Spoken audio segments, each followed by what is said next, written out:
क्या ज्योति सिंह को अपनाना पवन सिंह का है सियासी खेल? क्या भाजपा ने इसी शर्त पर टिकट देने का वादा किया है? क्या चुनाव के बाद दोनों में हो जाएगा अलगाव? भोजपुरी इंडस्ट्री के बारे में बात करने वाले हर न्यूज चैनल पर इस समय आपको एक ही न्यूज चलता हुआ दिखाई पड़ेगा, पवन सिंह और ज्योति सिंह का मिलाप। कैसे हो गया, कब हो गया, किसने करा दिया, इसी के बारे में चर्चा आपको देखने को मिलेगी।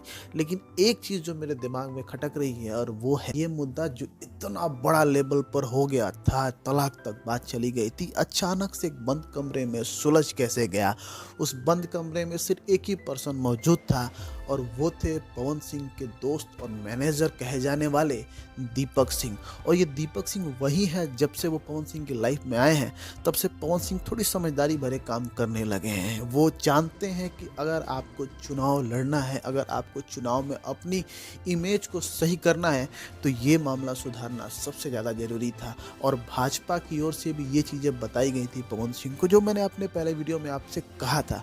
और इसी वजह से इतनी जल्दी जल्दी सारी चीज़ें की गई और ये सुलह करके फ़ोटो डाल के और बता दिया गया कि हाँ, हम दोनों एक हो गए हैं। लेकिन क्या ये शादी चलने वाली है?